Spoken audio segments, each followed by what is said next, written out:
खापरेश्वर आले आज माझ्या दिंडीत दत्तात्रेय आले.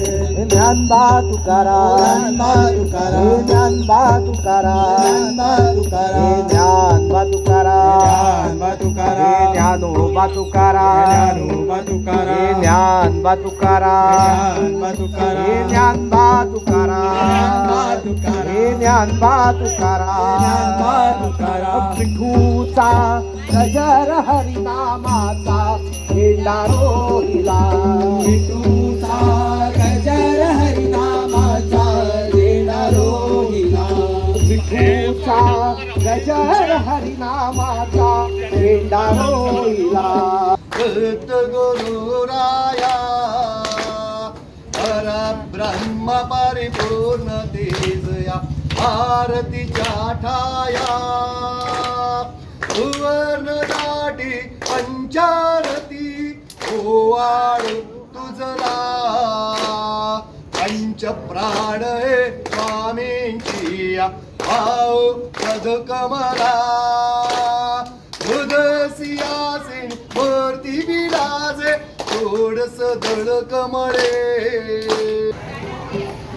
या पादुका ज्या आहेत या पुण्याहून इकडे गोव्याला मडगावला आलेले आहेत.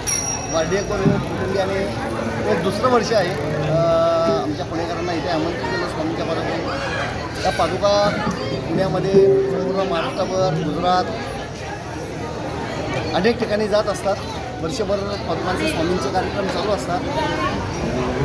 मी राहुल उर्फ बिपिन नाईक गुरुजी पुणे येथे राहतो. आमच्या नाईक कुटुंबियांमध्ये स्वामी समर्थांच्या बखरमध्ये गुरुलीलामृतमध्ये उल्लेख आहे की नंदरामजी सावकार यांचा. तर नंदरामजी सावकार नावाचे आमच्या नाईक समाजामध्ये कुटुंबामध्ये एक फार मोठे व्यक्तिमत्व होऊन गेले. जे स्वामी समर्थांचे भक्त होते. भक्त म्हणजे त्यांना पोटशूळ झाला होता आणि पोटशूळ झाल्यानंतर अनेक डॉक्टर वैद्य हाकीम वगैरे त्यांनी असं केलं होतं. त्यानंतर तो पोटशूळ काही बरा होईना. मग अक्कलकोटचे आपलं गुरुदासचे जोशी वगैरे असे काही सद्गुरूस्थ वाड्यावर आले होते नाईक वाड्यावर. त्यांनी त्यांना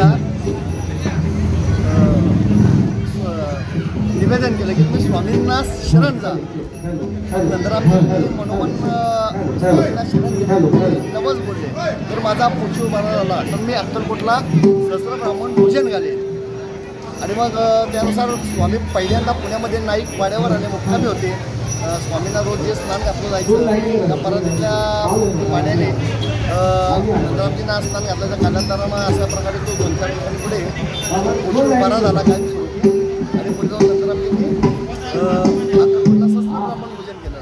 त्यानंतर म्हणजे कुटुंबामध्ये म्हणजे समाजामध्ये काही असे कुटुंब होते की ज्यांना स्वामींनी काही गोष्टी भेट दिल्या. एक नाईक आहेत त्यांना स्वामींनी टोपी वगैरे दिलेली आहे.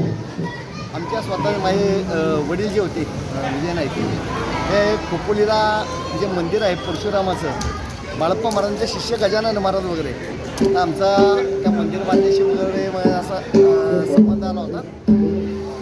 महाराजांच्या ज्या पादुका आहेत गिरणारलाही एक दिगंबर म्हणून होऊन गेले. तर इकडे आश्रम वगैरे आहे आमचा दत्तात्रय शिखरावर महाराजांच्या पादुका.